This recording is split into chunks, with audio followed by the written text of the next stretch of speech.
Big question heading into Sunday's showdown is, will the Minnesota Vikings' much maligned offensive line, the Minnesota Movement Company, be able to protect Kirk Cousins so that he can ergo get the ball to Justin freaking Jefferson and slow down the Buccaneers' prodigious pass rush?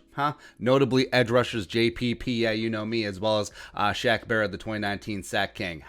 Is that going to happen? The Bucs have racked up 34 sacks this season, sixth most in the NFL, as well as their PFF team pass rush grade is 78.6. Comparatively, the Vikings rushmen have only posted 21 sacks, 5 of those being Yannick's, by the way, and also the 30th in overall pass rush grade, so cool. In the last game, Week 12, against the Chiefs, the Bucs pressured Mahomes 24 times on 52 dropbacks, a pretty robusto 46.2%, as well as sacked him twice, and they did help make that game a game towards the end, so they're able to claw their way back in. But a Vikings offensive line has allowed 49 pressures and 8 sacks the last 3 games against the Cowboys, Panthers, and Jaguars. Oh my. Biggest concern are those aforementioned edge rushers, Shaq Barrett and JPP. So Barrett isn't closing as much as he did last year, only 6 sacks versus 19.5 last season, but he has still gotten the pressure, 60 pressures on 401 pass rush reps, which is a 15% rate, which is pretty damn solid. JPP, yeah, you know me, is getting the 39 pressures, as well as leading the team with 8.5 sacks. Now, typically, JPP has lined up over left tackle, Shaq Barrett over the right, but they flipped Week 12 against Kansas City. Now, part of that may be more trying to get after Chiefs right tackle Mike Remmers, who's been filling in for Schwartz, but nah. But big game for Reef and O'Neal either way. And out of 428 dropbacks this season, Reef has only allowed 14 pressures, 1 sack, and 1 penalty. He's had a phenomenal year after the pay cut. Brian O'Neal, 22 pressures, 3 sacks, including a rough one, just a bad one against the Jaguars, as well as 6 penalties this season.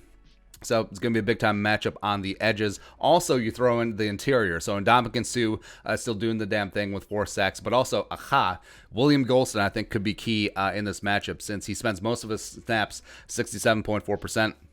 Shading over the left guard, left tackle, vacillating between 3-tech and 5-tech. Now, he's second on the team with 40 pressures and 2 sacks. But also, they're not dummies. Like, they've had 2 weeks coming off a bye, being able to watch the last 3 games of the Vikings, and they understand that the key is bringing heat on left guard Dakota Dozier. You saw the Panthers targeting the left guard. Same thing with the Jaguars. Kubiak and Dennison need to counter that. Also, the blitz. The blitz is big with the Bucs. They bring 5+ with consistency. Buccaneers have blitzed on 39.3% of their defensive snaps this season. And frankly, that's the best part. Former LSU linebacker, second-year guy, Devin White's game. The rest of it, not so much.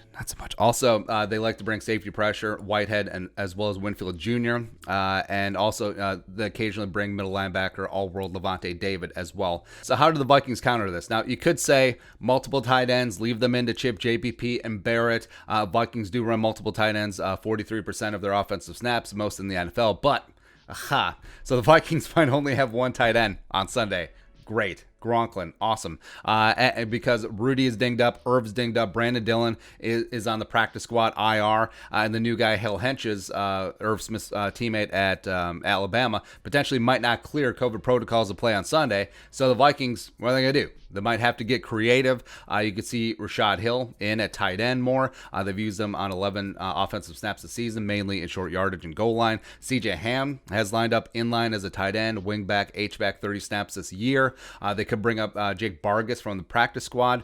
He's worked at fullback this year, but the rookie used to play tight end at North Carolina. Back in the day. Also, keeping Dalvin in to block more as opposed to being a tertiary receiving option could be on the table as well. So I think the Vikings do need to get creative because it is potentially a big problem. And in a spot where the Bucs, yes, are number 1 in the NFL because teams just don't run against them very often. They're only giving up 3.3 yards per carry. So if they are able to shut down Dalvin, and this is a spot where if the Vikings do get in a shootout situation and the Vikings are forced to throw, and if they're pinning their ears back and just coming after Kirk Cousins, that's when bad Kirk shows up, right? So, guys up front, Minnesota Movement Company, got to earn those paychecks this week. It's going to be a big one, so hopefully you get it on. Hopefully moving to 7-6, best 7-6 team in NFL history, then increasing those playoff chances up to 71%. Woo! Let's go.